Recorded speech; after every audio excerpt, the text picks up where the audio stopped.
ठरलं तर मग या मालिकेच्या 8 एप्रिलच्या भागामध्ये आता प्रियाचा असा काही गेम होताना आपल्याला दिसणार आहे की या सगळ्यामध्ये प्रिया मात्र आता स्वतःच्या जाळ्यात अडकणार आहे.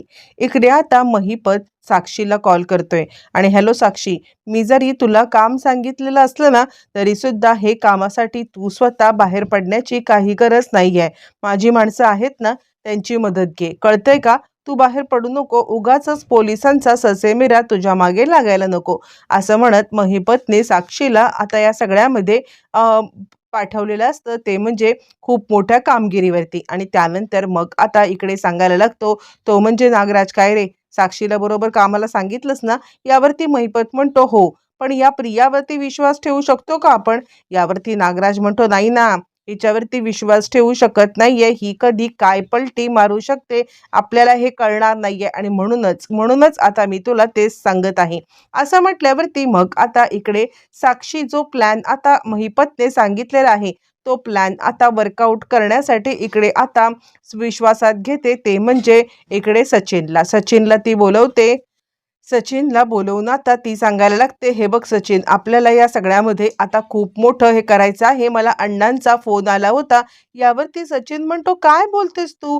प्रॅक्टिकली हे कसं शक्य आहे की एक जेलमध्ये असलेला कैदी कॉल करून तुला बोलेल? यावरती ती म्हणते, ते तू विचारू नकोस, ते काय आहे कसं आहे हे सगळं आमचं आम्ही बघून घेऊ, तुला फक्त इतकंच मी सांगितलेलं आहे, ती गोष्ट लक्षात घे. काहीही झालं तरी सुद्धा या सगळ्यामध्ये फक्त आता जे सांगितलेलं काम आहे ते काम पूर्ण झालं पाहिजे.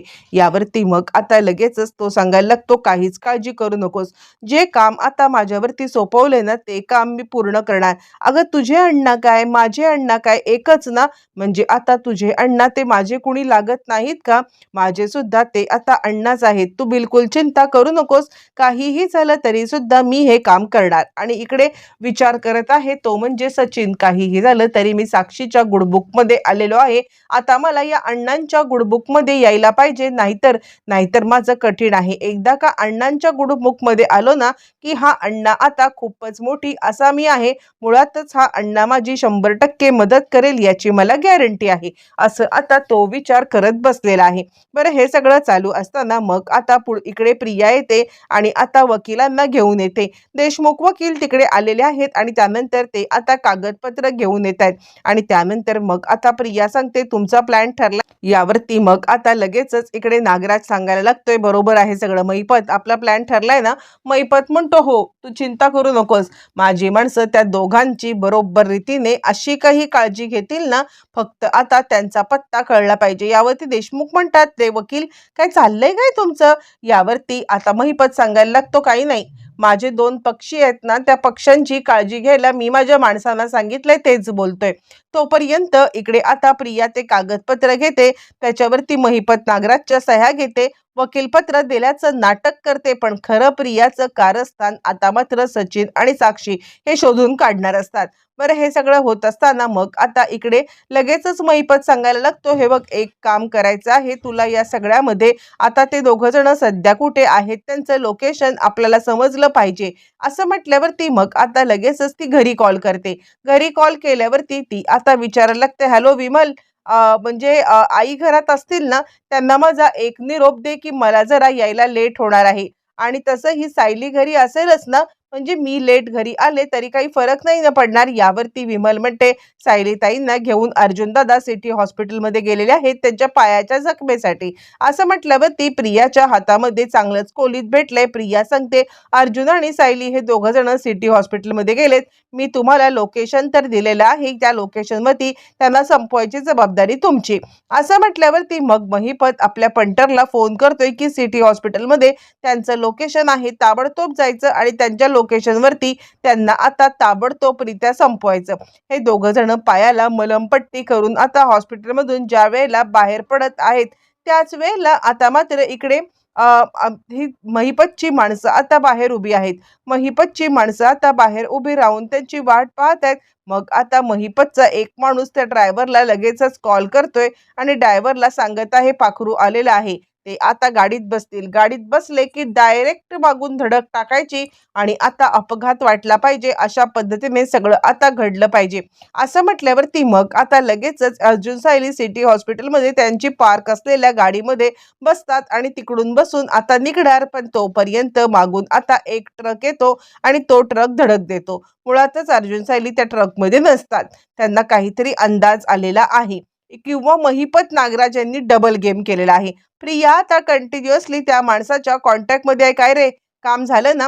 यावरती तो सांगतो 100% चिंधड्या चिंधड्या उडालेल्या आहेत गाडीच्या. यावरती ती म्हणते त्यांचे वाचण्याचे चान्सेस आता काहीच नाही आहेत ना. यावरती तो म्हणतो तुम्ही जर का गाडीची अवस्था बघितलीत ना तर तुम्हाला कळेल त्यांचे वाचण्याचे चान्सेस 0% आहेत.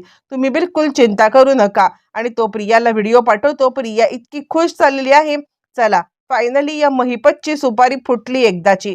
बरं, हे सगळं होत असताना इकडे आता सचिनने साक्षीने दिलेलं काम करण्यासाठी त्या माणसाला घेऊन आता आलेला आहे देशमुखांच्या म्हणजे ऑफिसच्या बाहेर. आणि तो सांगतोय बघ, तू महिपतचा माणूस आहेस. खरं कसं काढून घ्यायचं, काय करायचं हे आता माझ्यापेक्षा जास्त तुला चांगलं जास्त माहिती आहे. त्यामुळे एक काम करायचं आहे, काहीही झालं तरी सुद्धा आतमध्ये जायचं आणि आत जाऊन खरी खरी माहिती सगळी काढून घ्यायची. त्यानंतर महिपतचा माणूस आता देशमुखकडे आलेला आहे. तोपर्यंत इकडे फोन करून लगेचच कळवत आहे ते म्हणजे सचिन साक्षीला, तू चिंता करू नकोस. जे काही तू माझ्यावरती काम सोपवलेलं आहेस ना ते काम आता करण्यासाठीच मी इकडे आलेलो आहे आणि आता ते काम पूर्ण होण्याच्या मार्गावरती आहे. मी थोड्याच वेळात रेकॉर्डिंग पाठवतो तुला. इकडे तोपर्यंत महिपतचा माणूस आलाय आणि मला महिपत शेठची सुपारी म्हणजे महिपत शेठला सोडवण्याची वकीलपत्र द्यायचं आहे. यावरती देशमुख म्हणतात, अरे एकाच व्यक्तीसाठी मी किती वेळा वकीलपत्र घेऊ? यावरती तो म्हणतो, कुणी दिलंय अजून तुम्हाला वकीलपत्र? यावरती मग लगेचच इकडे आता देशमुख सांगतात, तन्वी सुभेदार. यावरती तो माणूस सांगायला लागतो, अच्छा हे बघ, तू जास्त शहाणपणा करू नको. आणि डायरेक्ट तो बंदूक काढतो आणि बंदूक काढून डायरेक्ट आता त्याच्यावरती बंदूक ताणत सांगायला लागतो, मला एक गोष्ट सांगशील का? मुळातच या सगळ्यामध्ये तन्वी किल्लेदारनी तुला काय काय सांगितलंय? खरं खरं बोल. खरं खरं नाही बोललास तर गाठ माझ्याशी आहे. असं म्हटल्यावरती मग आता लगेचच इकडे पोपटासारखा देशमुख बोलायला लागलेला आहे. देशमुख आता सांगायला लागतो की या सगळ्यामध्ये इकडे आता म्हणजे तन्वी सुभेदार यांनी आता एकच गोष्ट सांगितले आणि ती म्हणजे या महिपत आणि नागराज यांना सोडवण्याची फक्त ऍक्टिंग करायची आहे, बाकी काहीच नाहीये. फक्त ऍक्टिंग करायची, ऍक्टिंगच्या शिवाय आता काही करायचं नाहीये असं त्यांनी मला सांगितलेलं आहे. म्हणजे त्यांना सोडवायचं बिडवायचं नाहीये. असं म्हटल्यावर ती जे रेकॉर्डिंग आता मात्र इकडे सचिन आणि साक्षी यांना हवं आहे ते रेकॉर्डिंग पद्धतशीररित्या सापडल्यावरती मग मात्र तो आता तिकडून बाहेर पडलेला आहे. इकडे सचिन विचार करतोय, का बरं ह्याला इतका उशीर झालेला आहे, अजून हा इकडे का नाही आलेला आहे? म्हणून आता तो वाट पाहतोय. पण तोपर्यंत तिकडे आता महिपतचा माणूस आलाय आणि तुम्हाला जे रेकॉर्डिंग हवं होतं ना ते सगळं सगळं रेकॉर्डिंग मी आता रेकॉर्ड करून आणलंय. आणि असं म्हटल्यावरती सचिनच्या हातात घबाड लागले. इकडे आता अर्जुन सायली अजून का नाही आले म्हणून आता प्रतिमाला कल्पनाला खूपच आता टेन्शन आलेलं आहे. आणि कल्पना या सगळ्यामध्ये अजून का नाही आले, फोन लावा, फोन लागत नाहीये. तितक्यात आता प्रिया इकडे बातमी घेऊन आलेली आहे आणि रडत रडत नाटक करत प्रिया आता सांगायला लागते का आई आई खूप मोठी गोष्ट घडलेली आहे आणि रडायला लागते. यावरती मग आता कल्पना म्हणते, काय झालंय तरी काय? तन्वी, अगं जे काही झाले ते स्पष्टपणे बोल. त्यावरती ती आता रडत रडत अर्जुन सायली अर्जुन सायली इतकंच आता बोलत बसलेली आहे. आणि त्यावरती मग आता ती सांगायला लागते, काय बोलतेस तू? तुला आता काय बोलायचंय, नीट काय ते सांग. यावरती ती आता तो व्हिडिओ दाखवते अर्जुन सायलीच्या ऍक्सिडेंटचा आणि घरातली सगळी कडी कोलमडूनच जाते. कल्पना तर आता हतबल होते आणि हतबल झालेली कल्पना या सगळ्यामध्ये आता रडायला लागते. देवा, ही बातमी खोटी असू दे, ही बातमी खोटी असू दे. तिला मूर्छा येते, ती बेशुद्ध पडते. इकडे तोपर्यंत प्रताप आणि अश्विन तिला प्रोटेक्ट करतायत, तिला पाणी देतायत. त्यावरती मग आता इकडे सांगायला लागते, प्रिया काय आमच्या घरावरती एक एक एक एक संकट आणलेली आहेत. तिकडे अर्जुन सायली ते आता दोघं जण देवाघरी गेले आणि त्याचबरोबर आईंची तब्येत बिघडली. यावरती प्रताप चिडतो आणि प्रताप म्हणतो, हे बघ तन्वी, काही झालेलं नाहीये, अर्जुन सायलीला पण काही झालेलं नाहीये आणि कल्पनाला पण काही झालेलं नाहीये, सगळेजण ठीक आहेत. तितक्यात आता त्याला फोन आलाय चैतन्याचा फोन आल्यावरती प्रताप त्याला सांगतो, एक काम कर, तू ॲक्सिडेंटच्या साईटवरती पोहोच, मी आता तिकडे पोहोचत आहे. असं म्हणत दोघं जण ॲक्सिडेंटच्या साईटवरती पोहोचतायत तोपर्यंत रविराजांनी बातमी लावले आणि त्या बातमीवरती अर्जुन सायलीच्या अपघाताची न्यूज आल्यावरती सगळ्यांनाच खूपच मोठा धक्का बसलेला आहे आणि सगळेजण खूपच घाबरलेत आणि आता सगळ्यांची रडारड चालू झालेली आहे. त्यावरती मग आता इकडे प्रिया सांगायला लागते, देवा काय चाललंय हे सगळं. यावरती प्रताप तिला चांगला ओरडतो आणि अश्विन म्हणतो, हे बघ तन्वी, म्हणजे अस्मिताताई आणि तिचं बाळ लहान आहे, बाळ अजून अस्मिताताईची तब्येत पण अजून नॉर्मल नाहीये, त्यामुळे अजिबात अजिबात कोणत्याही परिस्थितीमध्ये तिला ही गोष्ट कळली नाही पाहिजे, शांत बसतो. यावरती मग आता इकडे प्रताप सांगायला लागतो, मी ना चैतन्याच्या सोबत जातोय त्या ॲक्सिडेंटच्या साईटवरती, तोपर्यंत आता इकडे कल्पनाची काळजी घ्या. यावरती मग आता अश्विन सांगतो, डॅडा डॅडा मी सुद्धा तिकडे येतोय, आपण दोघं जण सुद्धा जाऊया. असं म्हणत अश्विन आणि प्रताप त्या ॲक्सिडेंटच्या साईटवरती जायला निघालेले आहेत. इकडे प्रियाचं रडगाणं चालूच आहे, देवा काय केलंस आमच्या अर्जुन सायली सोबत. आता आमचं घराची घडी किती छान चालू होती. हा म्हणजे मला त्यांच्याबद्दल आता काही गोष्टी पटत नव्हत्या, त्यांना माझ्याबद्दल पटत नव्हत्या, पण म्हणून काही अशी मी कधीही स्वप्नामध्ये सुद्धा आता विचार केला नव्हता. पण कल्पना आई, तू विचार करू नकोस, मी आणि अश्विन आहे ना, अर्जुन सायली जरी नसले तरी आम्ही तुला कधीही अंतर देणार नाही, आम्ही तुझे चांगलंच पालन पोषण करू. असं म्हणत ती आता बोलत आहे. इकडे कल्पना मात्र आता सतत देवाकडे प्रार्थना करत आहे की ही बातमी खोटी असू दे, ही बातमी खोटी असू दे.